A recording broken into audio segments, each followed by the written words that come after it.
Welcome to the Cold Heart Appraiser podcast. I'm Glenn Kangas, the Cold Heart Appraiser. Today we're going to talk about the Altadena fire area and some of the issues with buying and selling lots and damaged homes and just in an area that's been devastated by fire. My guest today is Michael Bell, a top agent in the area, top realtor in the area, and a friend of mine. And I just appreciate having you on, Mike. Brag about yourself. Tell me something about you that's different than I know. Glenn, thanks for having me on. So I've been selling for about 25 years. I live in a little area called Bungalow Heaven. I'm about 8 blocks below what we call the burn.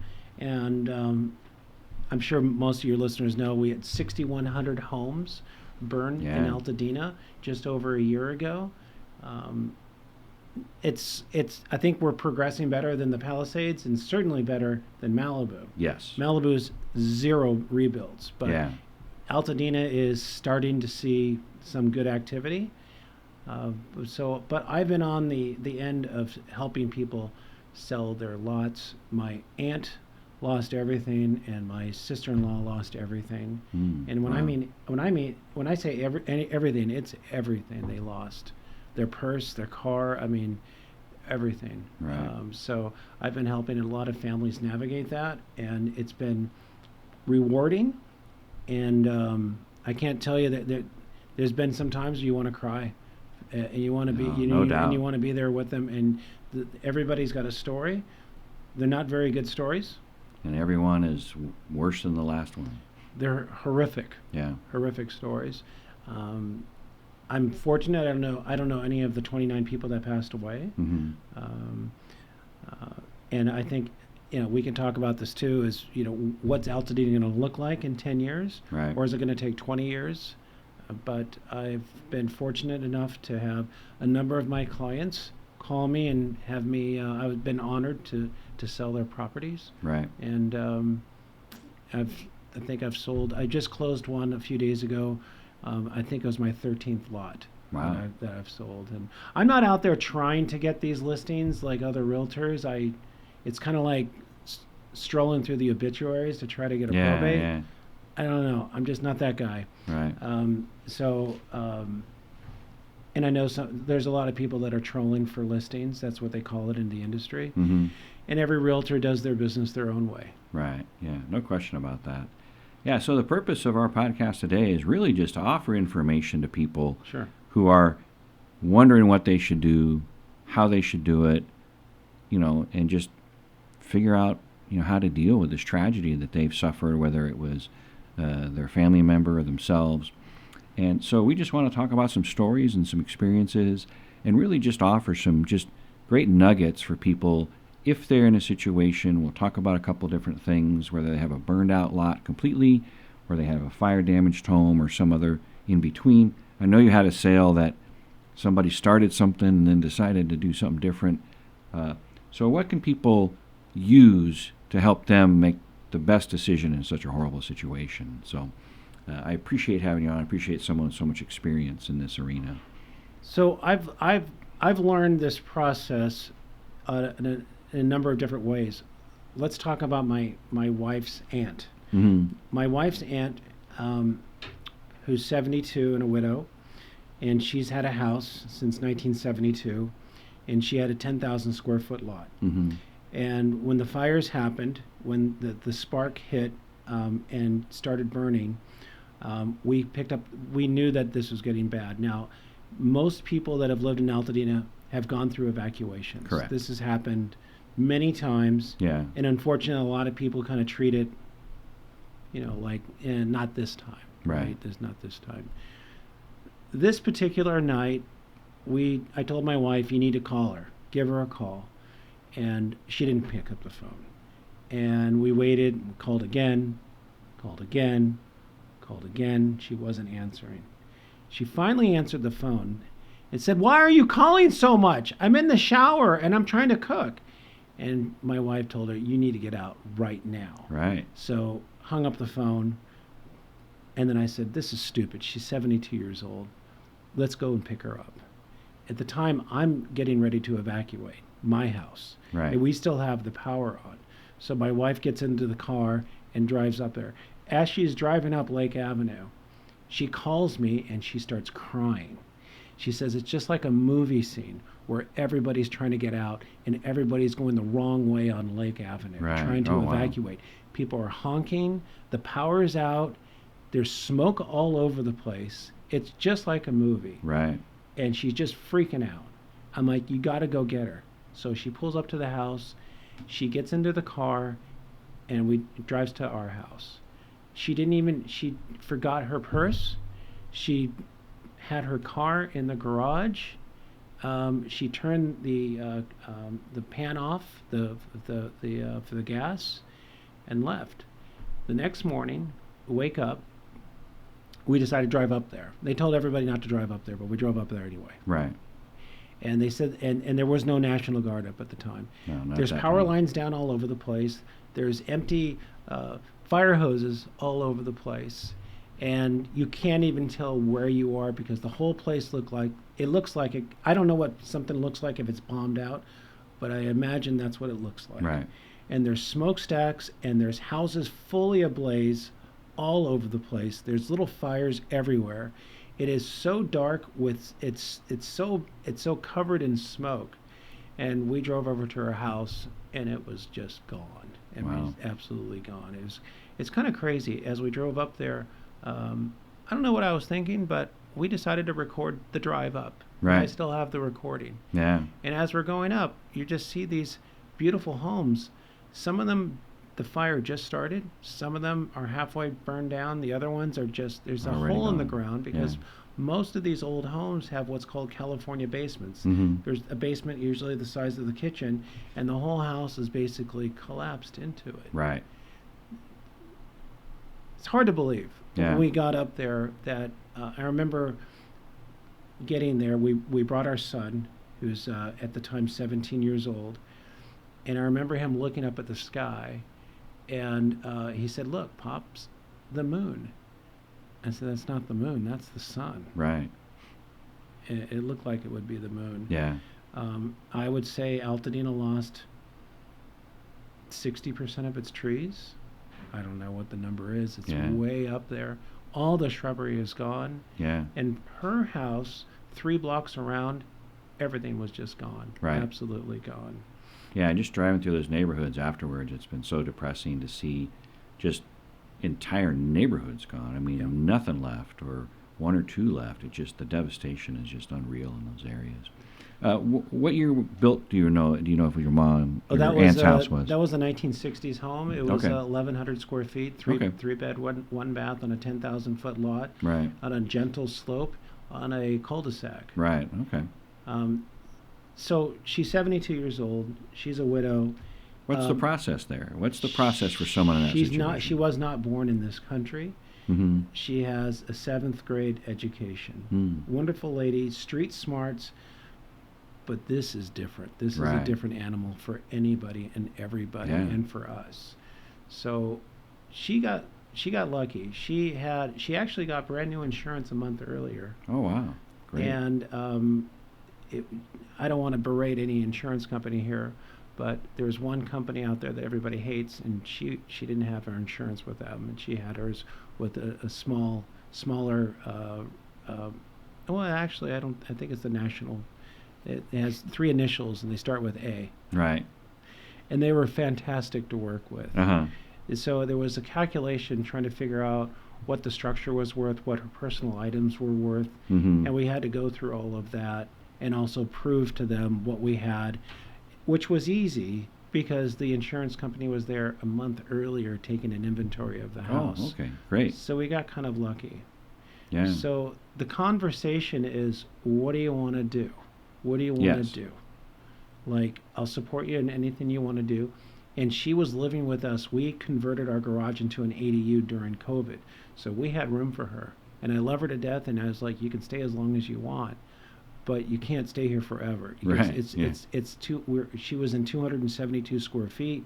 It's just not enough space for her. Yeah. And she was fully insured, and she didn't have any debt on the house. So she got really lucky. Okay. So do you wait for the insurance settlement? Do you wait for the lawsuit settlement? Right. there's all these moving parts anybody that's listening to this that has experienced this already knows. Yes. It depends on if you decide to buy something else. It depends if you have extended coverage, how much extended coverage. Do you have detached structures on your property? There's just a lot of moving parts to all of this. Yes. She decided she wanted to move on. Right. She didn't want to be an Altadena anymore. And so within about 2 months of her house burning down, we found her a cute little house 5 miles away in San Gabriel as a little fixer. And I think we got, the way I looked at it, I thought there was going to be an onslaught of buyers. Right. And we were in the very beginning of it. And we got her a sweet deal because we moved fast. Right. And we found her a place. She had insurance money that we fixed that house up for about $200,000. She had car insurance because her car, remember, got destroyed. Yeah, yeah. So she got herself a new car, and she's actually one of the few that's in a really good space. Mentally, financially, she did very, very well. Unfortunately, most people are not like that. Right. But she's pretty excited. It's been now a little over a year, but she moved into her place 6 months ago. Okay. And she's one of chalk her up for one of the lucky ones. Right. And she was lucky to have us, and we got lucky with timing. She got lucky with your insurance, but most people don't have those. Correct. Those pieces of luck. Yeah, I mean, she had obviously a lot of the ideal situations of, no debt on the house, a brand new insurance policy that just documented everything in the house. Yep. I mean, everything that you would want to be in a good shape that allowed her to decide quickly what to do. Definitely a good situation in that, because we definitely saw a lot of changes in the market. But the first thing we saw was a delay. Yes. Everything just stopped. Yeah. And nobody knew what was going on or what they were going to do. And it just takes time for people to process that, even in an ideal situation. Literally shell-shocked. Yeah. Yeah. Yeah. There's still people I talk to when I do appraisals in the area that are still shell-shocked. They're still struggling with it. So, and every story is different. But that's a great success story that you're able to take advantage of, the positive attributes of her situation in spite of the fire. And it's not really over yet, just because No. the Edison has not settled with anybody. Correct. They're offering pre-settlement packages. I don't think they've come out yet, or they're coming out soon, and that's for folks that don't want to engage in the legal in the lawsuit, and they'll just take a pre-settlement number.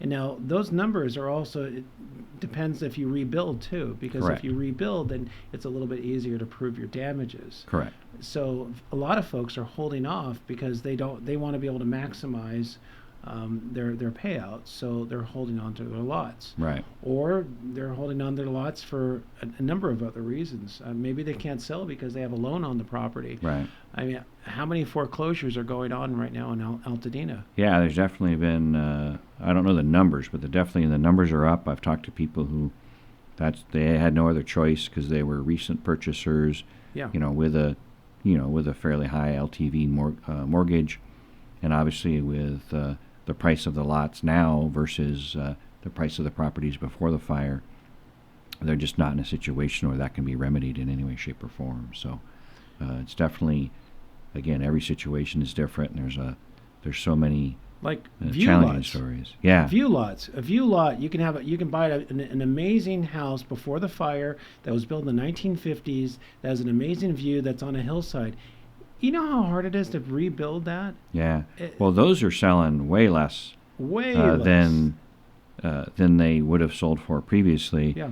And because you've got multiple problems in that situation. Number one, fire insurance. Yep. Right. And number two, the cost of construction on a lot that has grading issues and things like that. The builders are going to pay way less for those lots. Mm-hmm. If you're going to rebuild, your cost to rebuild is going to be way higher. So everything's changed in that area, even more so than in the flat areas because of grading issues and the cost of construction and things like that. So, yeah, it's definitely a big deal for people that they didn't have to deal with before. And most of the lots I've sold have been relatively flat. Mm-hmm. A little bit of some of them are a little bit of a slope, some a little bit more of maybe a 10% slope, which a lot of builders don't want something Correct. that's more than 9% because it winds up triggering all this other stuff with your engineering and your soils and all this other stuff. So there's a lot of nuances to it. Another nuance is there a pool there, or was there a pool? So tell me, how have the pools been affecting the values? We've done some analysis of that, and it's with just the statistical analysis, it's really hard to get a clear picture of the effect of the pool. You think, oh, great, it's already got a pool. What are the issues for a property that has a pool still there? Well, if it had a pool and it's been empty for a while, you kind of don't have a pool because everything's been it's been mucked up, and the pool is engineered to have water, and when you take the water out, you wind up destabilizing everything. So and you also have to worry, when was the pool built? Some of these old pools, I mean, they're really hard to get out there. They could be 2 feet of concrete, and they're also really deep. They don't build deep pools anymore. Right. So even today, does a pool really enhance the value of a house? I mean, I think that would be more of a question for you, but I have clients that after a little bit of a conversation, they'll say, I really want a pool. And I'm like, do you see yourself using it a lot? And sometimes you're better off getting a friend that has a pool. Right. Or being friends with the neighbor that has a pool. Yeah. Because at the end of the day, when you have a pool, you have more liability, and you have somebody in your backyard once a week. Right. And most people don't use their pools. And the cost to maintain a pool is not inexpensive at all. Yeah. But to yank a pool out can be... I mean, I sold a property on Altadena Drive about 2 months ago. The guy took this pool out, but it was partially above ground pool, but it was built in the 1960s. Everything, it was 2 feet of concrete. Right, yeah. The thing is, he had a really small lot on a busy street, and he had a friend that pulled it out for about $50,000. Was it worth it? I don't know. That's the thing. Right. Yeah, you just said it was hard to kind of quantify that. Well, it is because the difference is, just like you talked about, if there's water in it, and the pressure of the water keeping it in shape, and if it's a newer pool versus an older pool, it's just like anything in real estate. Yeah. An older thing has way more depreciation, a newer thing has less depreciation and needs less work or maintenance. People like having pools in Altadena historically, but maybe you want to reconfigure the way it sits on a lot. Maybe it's not at a great spot on the lot. There's a lot of factors. So a general rule, I don't know that there is one. I think it's much more specific about how old is the pool, where is the pool, those types of things. And has it been empty or not? That's a big deal as well. So I think that's been a fascinating thing. Tell me a story, as appraisers and as agents. This is new to us, right? In Southern California, we're not used to selling lots in a neighborhood, right? It's not vacant land. It's not acres down somewhere. It's a 7,000 square foot lot in an already developed area that now is not developed, but is already platted and has lots and things like that. So what are the things that people need to be aware of that we're dealing with now as agents and appraisers and title and everybody to sell and buy these lots? What's going on? Well, it's a little, so buying a lot with rebuild rights, anything that was basically burned down in Altadena, if there was a house there, you have what's called fast track rebuild rights. And also on top of that, you have ADU rights. There's these state laws that they have to essentially fast track you. Right. And allow it. And allow it. That's different. All of that is different than you're just selling raw land that doesn't even have utilities. Maybe the utilities are in the street, but you never had utilities going to it. Maybe you don't even have an address. Maybe you just have a parcel number. Right. So an empty lot that's been burned down now, I should say, a lot that used to have a house and the house is burned down is probably worth a lot more than absolute pure raw land. Yeah, oh, for sure. Yeah. How much more? That's a good question for you. Yes. I would venture to guess 20 to 40% more. Yeah, anything without utilities or things like that, you start factoring in the cost of, not just the cost of doing that, but I always talk about the hassle factor. If I have to do it, I want a discount. So if it costs $150,000 to connect all the utilities, I want to pay $200,000 less for that. Yeah. So if it's already got that, then obviously you're willing to pay more for it. Yeah. And we do have septic versus sewer in Altadena. Mm-hmm. So that can be a big difference. I don't know what kind of experience you've had in your sales, but septic versus sewer. I just sold a property on Altapine. It has up on Altapine, which is the last street at the top of Lake. It's way up there. And that last street does not have sewers. Right. And to connect to the sewers, you'd actually have to somehow connect to the street below you. Right. Mm-hmm. And but we were able to sell it because, and the new buyers are going to be able to utilize the existing.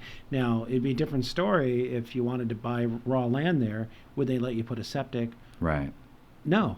They just don't let you do any of that stuff You'd be forced anymore. to connect to sewer. But now, with the rebuild rights and stuff like that, they're allowing that. Yeah. But there's other things to kind of, consider here. The nuances. For example, like oak trees.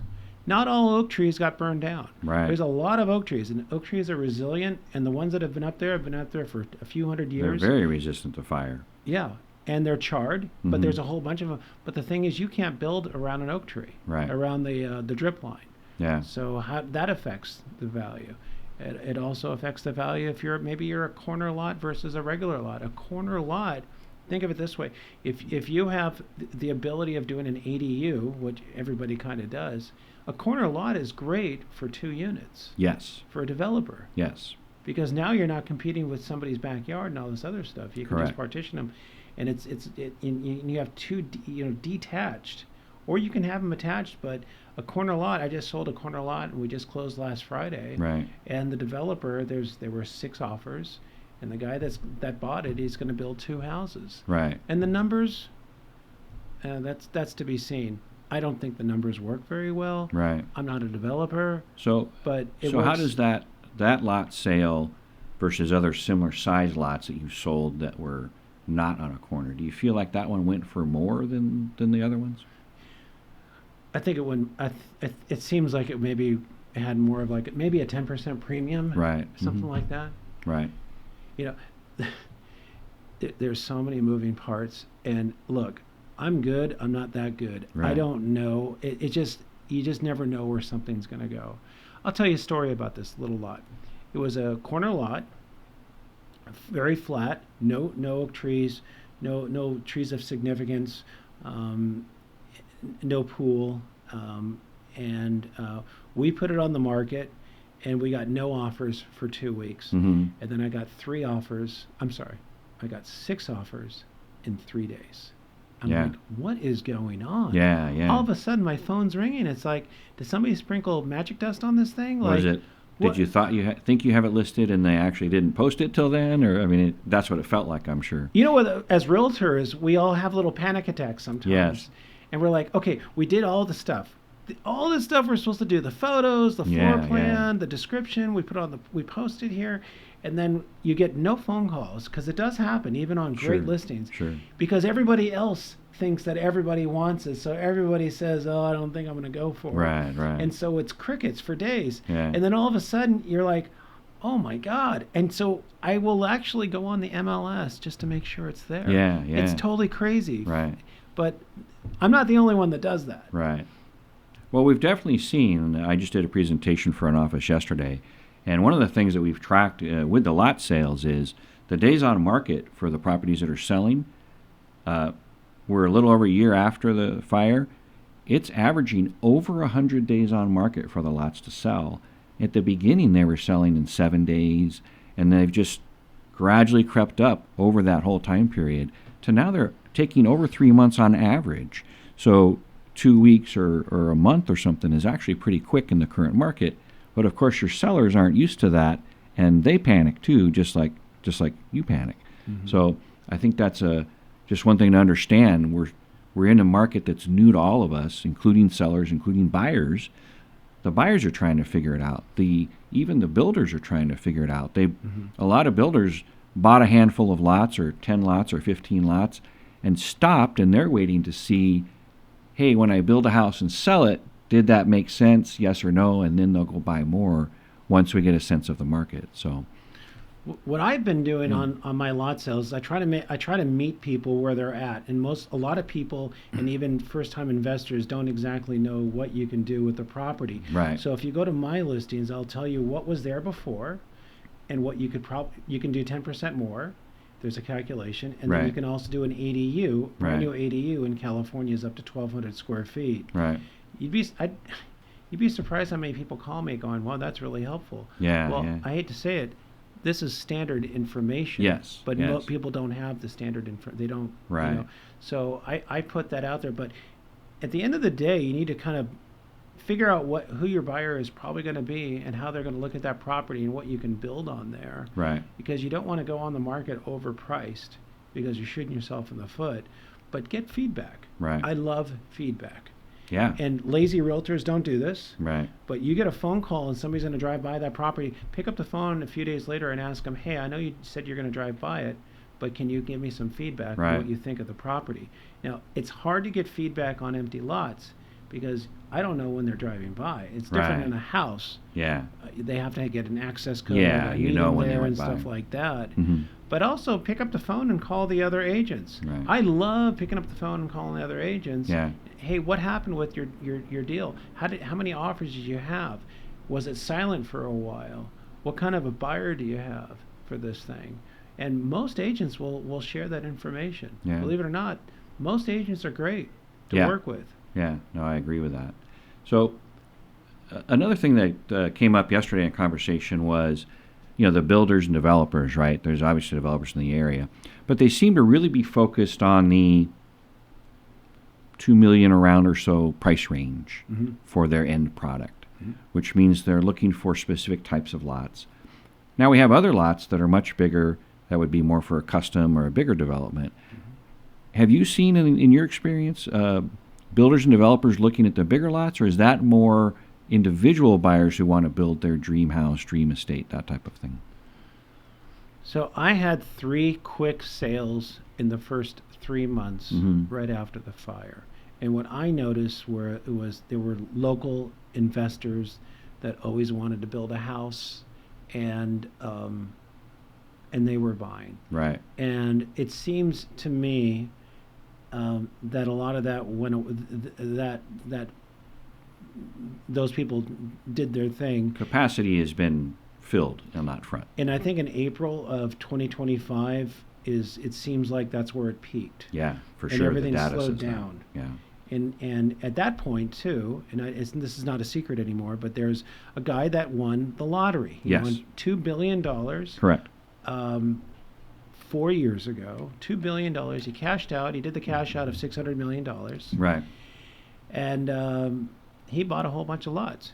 He bought 2 of mine that were side by side. Mm-hmm. And when they wrote the offer, I called the agent. I'm like, "Is this the guy?" Because I saw his name. Yeah. And she said, "Don't tell anybody." But everybody knew. Here we He are on bought the like 12 or podcast. 13 lots. Well, I think. what's funny is like a week later, he wound up getting interviewed in Pasadena Now and the Star News, and he was also on KTLA. Right. And he told everybody the lots that he bought. Yeah. So he bought 2 of mine. Yeah, So the yeah. secret's out. But he sasays he wants to build houses and Sure. for people that lost their homes, and I'm not sure. He doesn't really have the experience. But I'm depend sure on- he'll surround himself with the right people. Yeah. And I think his heart's in the right place, and I think Yeah. I'm really happy.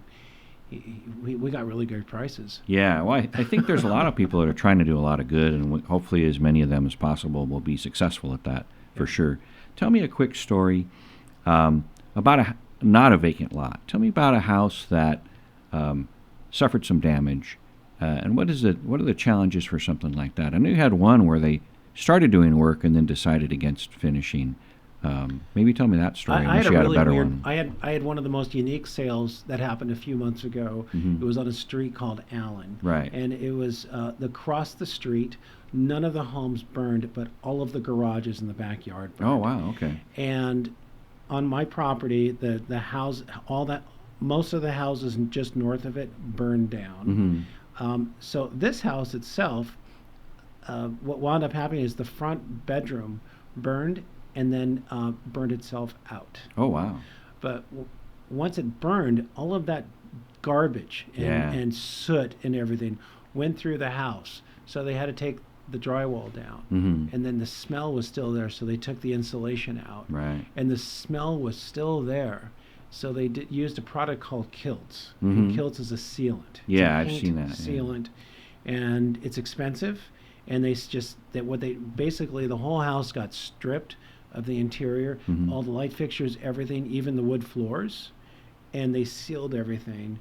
And my client, she did not want to rebuild. She had actually remodeled the house a few years ago. Oh, okay. And then she had a mold issue, a really crazy random mold issue, and she had to gut the whole house again, and she didn't want to redo this for the third time, so she sold it. Right. And we wound up getting, so the buyer on that one was actually a developer, sorta, but he wanted to buy it for his daughter. And so he could fix it for his daughter, and she could live there. But from the exterior, it looks like a normal house. Right. You walk inside, and you're like, gee, this is, it's you can see right through the house on the interior. But that was an interesting one. Well, and I remember, because I've been tracking the data since the fire happened, especially since we started having sales. And that property, I remember looking at it, but I didn't realize it was yours at the time. But it sold about $200,000 above what a similar vacant lot, vacant lots were selling for, even though it was on a traffic street and things like that. Yeah. So that's a great nuance to be aware of, is there is value even to a shell or even to some improvements on a property. There's absolutely there's value to, and you know that at the end of the day you can only sell it once. Yeah. And you're going to eventually find a buyer. I told my clients, just be patient. It could take 2 or 3 months. So what wound up happening on that one, the funny story, is we put it on the market for $950, and we got showings, a lot of showings, but no offers. And it was 6 weeks in, and we were actually talking about dropping the price by maybe $50,000. Right. And then, bing, bing, bing, we got 3 offers in about the span of a week, and we had a bidding war, and it sold for over the asking price, and it was. I told my client, I like to tell my clients what who I think your highest paying buyer. I mean, there's a lot of buyers out there, but your highest paying buyer is, I think, what you should target. Right. In any of this. And I think your highest paying buyer is going to be somebody with the development skills, with cash, that maybe wants to do something for the family member, or hold on, because that buyer will pay more. Yeah. And if we focus on that, and we nailed it. We did a really, really good job on that. No, that's a great piece of data for me as an appraiser, because it tells me about contributory value and things like that for a house that isn't fully burned. So in wrapping up our conversation here, let's talk about some key takeaways for somebody who's got a property in Altadena, whether it's a vacant lot or a single-family home that's been damaged or not. So the takeaways that I get from this are, number one, every situation is different. Number two, make sure you do due diligence. And then number 3, you obviously want an agent who knows the market and who has already got experience now. Not many are going to have experience, but you want the ones that have been through the wars. What other takeaways might you have from your experiences in selling and buying these properties? Well, I'm for hire, so I love to help you. If you're listening to this, I'd love to. I think you should interview multiple agents. I think you should interview me. I think you should interview at least a few more agents. Not everybody's going to be the right fit for you. I think you should look at the track record. You should also make sure that they're not going to sell it off market unless you're okay with below market price. Right. But if you want market price, it needs to be marketed correctly. I think that you should meet people where they're at in terms of when you market the property. Let them know what you can build on that property. Right. It's not that hard to figure out. And if your agent can't figure it out, get another agent. I hate to say it. But definitely hire a local agent. You don't want somebody from out of area, because they don't know the trends. They don't know the neighborhoods. It just looks bad if you're selling your property and you use somebody that's 20 miles away. I'm sorry, but agents are going to be like, really? Like, there's a lot of good agents here. We don't know who that other person is. We don't know their reputation, and we figure they don't even know what they're doing. Right. Yeah. And it could be overpriced or whatever. And I won't go out that far. Right. I'm local. A really good agent doesn't need to go out very far. Yeah. And I turn down business when it's far away. Yeah. So I'm super hyper local. And I think whoever you hire, even if it's a lot or an apartment or whatever, it really should be somebody that's very, very local and well known. Yeah. Our business is relationship business. Yes. Not only with our clients, but the other brokers. Right. And there's a reason why a lot of us are at the top of our game and do a lot of business. We communicate, we work with each other, we help each other out, and at the end of the day, that's always better for the seller. For sure. Yeah, great advice, Mike. I really appreciate you being on the podcast and helping people out. Thanks, I think the one thing also that I didn't mention that I realized, be patient, right? This is new to everybody. It's not going to go super fast. If it does, great. But be patient. There's a unique situation, and it's not going to be easy. So thanks again for appearing on the Cold Heart Appraiser podcast. Hopefully you like the podcast. You follow us. Follow me on YouTube. And we'll see you next time. Thanks. Thank you.